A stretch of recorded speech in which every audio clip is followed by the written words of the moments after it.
आपणा सर्वांना माझा नमस्कार. टेक्निकल सुरेखा 2022मध्ये आपणा सर्वांचे खूप खूप स्वागत आहे. तर ई-के-वाय-सी म्हणजे काय? तर इलेक्ट्रॉनिक नो युअर कस्टमर. तर आता आधार ही आपली ओळख आहे. आपण भारतीय नागरिक आहोत म्हणून आधार ही आपली ओळख आहे. आपलं आधार हे अपडेटेड असणं हे अत्यंत महत्त्वाचे आहे. तर आधार अपडेटेड कसं करायचं? आधार ई-के-वाय-सी कसे करायचे? सर्वात आधी आपण आधारचं जाणून घेऊयात. मग नंतर आपली बँक खाते, आपलं बँक अकाउंट ई-के-वाय-सी कसे करायचे आणि मग नंतर आपण जाणून घेणार आहोत आपलं रेशन कार्ड हे ई-के-वाय-सी कसे करायचे. तर हे आधार ई-के-वाय-सी असणं हे अत्यंत महत्त्वाचे आहे. कारण आधार हे बँकेला लिंक असते आणि आधार हेच रेशन कार्डलासुद्धा लिंक असते. आणि आपल्याला कुठेही आपल्याला काही व्यवहार करायचे असेल तर सगळ्यात आधी आपल्याजवळ आधार असणं हे अत्यंत महत्त्वाचे असते. आधार आपण सगळीकडे कॅरी करत असतो. त्यासाठी आपण आपलं आधार हे अपडेटेड ठेवणं, आपलं आधार हे के-वाय-सी करणं, ई-के-वाय-सी करणं हे अत्यंत गरजेचं आहे, अत्यंत इम्पॉर्टंट आहे. तर आपलं आधार हे ई-के-वाय-सी कसे करायचे? आपण सर्वात आधी आपण आधारबद्दल जाणून घेऊयात.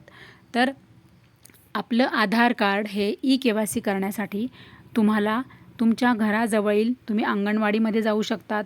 तुमच्या घराजवळ जर ई-क्षेत्रीय कार्यालय असेल तर तिथे तुम्ही करू शकतात. तुमच्या घराजवळ तलाठी ऑफिस असेल तर तुम्ही तिथे करू शकतात. तुमच्या घराजवळ जर अंगणवाडी ई सेवा केंद्र असेल तर तिथे तुम्ही करू शकतात. असे 4 ठिकाणी मी तुम्हाला सांगितले. 4पैकी तुमच्या घराजवळ जे पण काही जवळ असेल, ई सेवा केंद्र असेल किंवा क्षेत्रीय कार्यालय असेल किंवा अंगणवाडी असेल किंवा तलाठी ऑफिस असेल, यापैकी कोणाकडेही तुम्ही तुमचं आधार कार्ड हे ई-के-वाय-सी कंप्लीट करू शकतात. तर ई-के-वाय-सी करण्यासाठी तुम्ही यापैकी कुठेही जर गेलात, अंगणवाडीमध्ये गेला किंवा तलाठी ऑफिसमध्ये गेला की तिथे तुम्हाला त्यांना सांगायचं आहे. सपोज तुमचं आधारमधील तुम्हाला मोबाईल नंबर बदलायचा आहे किंवा तुम्हाला तुमचा आधारमधला समजा तुमच्या नोकरीच्या माध्यमातून जर तुमची बदली झाली असेल तर तुम्हाला तुमचा ॲड्रेस बदलायचा असेल तर पत्ता तुमचा बदलायचा असेल, तुम्हाला आधार हे तुम्हाला अपडेट करावं लागेल. आणि आधार अपडेट करण्यासाठी तुम्हाला तुमचा पत्ताही बदलावा लागेल. जर तुमच्या नोकरीच्या माध्यमातून जर बदली झाली असेल तर तुम्हाला तुमचा आधारवरील पत्ता बदलावा लागेल.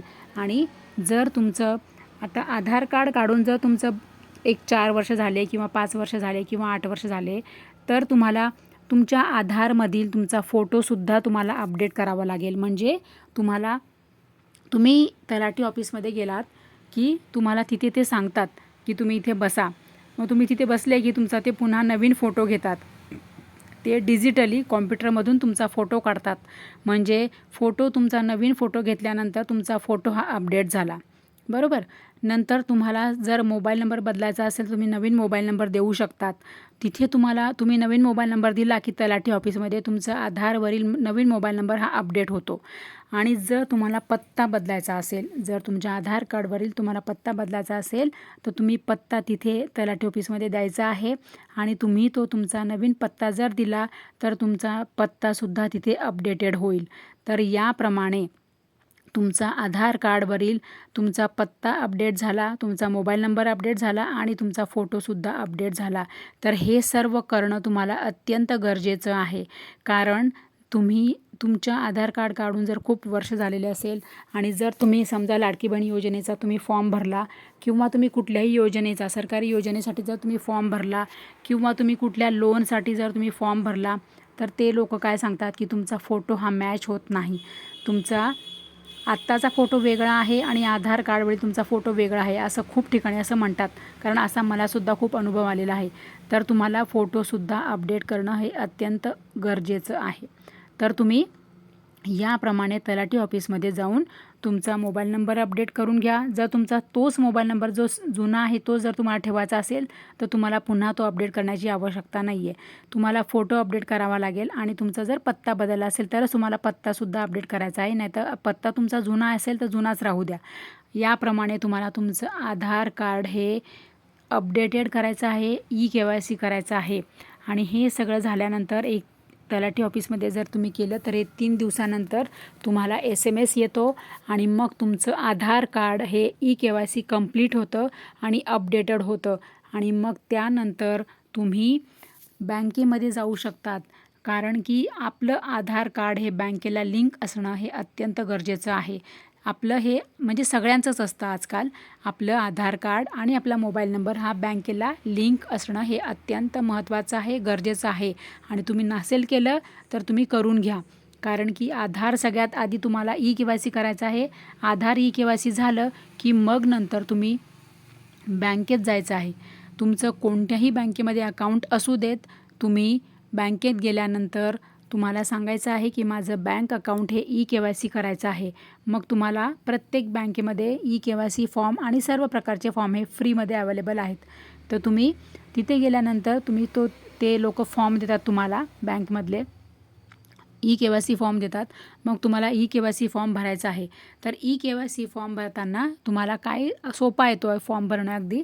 तुम्हाला तुमचं नाव, मोबाईल नंबर, पत्ता, आधार कार्ड नंबर आणि पॅन कार्ड नंबर हे एवढंच लागतं तुम्हाला.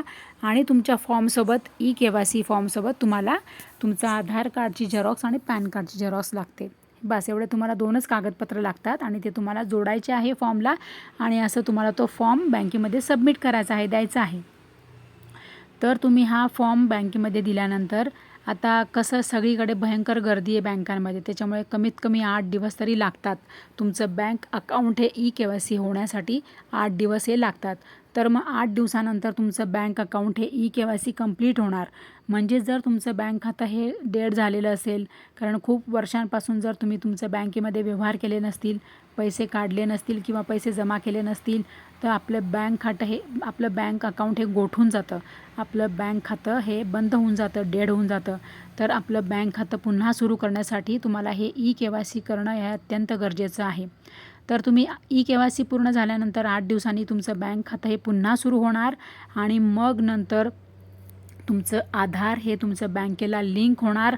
आणि मग तुम्हाला कुठे पुढे भविष्यामध्ये किंवा तुम्ही लोन काढायचं असेल किंवा तुम्हाला व्यवसायासाठी तुम्हाला कागदपत्र लागतात, लोनचं प्रक्रिया करावी लागते किंवा बँकेचे व्यवहार करायला लागतात, तर त्यासाठी तुम्हाला कुठल्याही अडचणी येणार नाहीत. आणि आधार हे आपलं बँकेला लिंक झालं की कुठलेही प्रॉब्लेम येत नाही. आणि जर तुम्ही सरकारी योजनांचा जर तुम्ही लाभ घेत असाल तर तुम्हाला कुठलेही प्रॉब्लेम येणार नाही आणि तुमच्या खात्यामध्ये पैसे जमा होतील. जसे की लाडकी बहीण योजनेचे जर तुम्ही फॉर्म भरले असेल तर तुम्हाला ताबडतोब तुमच्या खात्यामध्ये पैसे येतील आणि तुमचे पैसे कट होणार नाहीत. कारण की आता बऱ्याच बहिणींचे अकाउंट हे खूप वर्षांपासून बंद होते, त्यामुळे बऱ्याच जणींचे पैसे हे कट झालेले आहेत. लाडकी बहीण योजनेचे पैसे ताईंच्या खात्यांमध्ये येत आहेत. 7,500 रुपये, 4,000, 4,500 असे पैसे येत आहेत. पण त्यांचे पैसे कट होत आहेत का? कारण की त्यांचे खूप वर्षांपासून बँकेमध्ये व्यवहार बंद होते म्हणून. तर याप्रमाणे तुम्ही बँक अकाउंट हे ई-के-वाय-सी करणं गरजेचं आहे. बँक खातं तुमचं ई-के-वाय-सी झालं की कुठेही तुम्हाला पैसे कट होणार नाही किंवा पुन्हा तुमचं बँक अकाउंट हे बंद होणार नाही. तर आता आपण बघूया रेशन कार्ड. रेशन कार्ड आता हे ई-के-वाय-सी करण्याची मुदत ही थोडी सरकारने पुन्हा वाढवलेली आहे. तर डिसेंबरपर्यंत तुम्हाला मुदत आहे, तुमच्या हातात वेळ आहे. जर तुम्ही काही ताईंनी, काही महिलांनी, काही भाऊंनी तुमचं रेशन कार्ड हे अपडेट केलेलं नसेल, ई-के-वाय-सी नसेल केलेलं, तर तुम्ही लवकरात लवकर जाऊन तुम्ही तुमचं रेशन कार्ड हे ई-के-वाय-सी करा. तर रेशन कार्ड ई-के-वाय-सी कसं करतात, कुठे करतात? तर तुम्ही ज्या दुकानावरून तुम्ही रेशन कार्डचा किराणा घेतात किंवा रेशन घेतात त्या ठिकाणी त्याच दुकानदाराकडे तुम्हाला जायचं आहे आणि तुम्हाला तुमचं आधार कार्ड घेऊन जायचं आहे आणि पॅन कार्ड घेऊन जायचं आहे. तर तुम्ही रेशन कार्ड दुकानदाराकडे गेल्यानंतर त्यांना सांगायचं की आमचं रेशन कार्ड आम्हाला ई-के-वाय-सी करायचं आहे. तर मग ते सांगतात की तुम्ही त्याप्रमाणे फॉर्म भरायचा आहे आणि तुम्हाला तिथे आधार कार्ड, पॅन कार्ड द्यायचं आहे. मग तुम्ही तिथे गेल्यानंतर तो फॉर्म भरल्यावर आधार कार्ड तुमचं दिल्यानंतर तिथे तुमचं हे रेशन कार्ड हे तुमचं ई-के-वाय-सी पूर्ण होणार. आणि म्हणजे मग तुम्हाला पुढे काही सरकार काय बरेच नवीन रेशन कार्डच्या सुद्धा काय तुम्हाला जे काही बदल करतात. कारण की कधी आता 11 धान्य फ्रीमध्ये देणार होते, कधी 9 प्रकारचे धान्य फ्रीमध्ये देणार होते. बऱ्याच काय त्याच्यामध्ये स्कीम्स येत असतात, योजना येत असतात.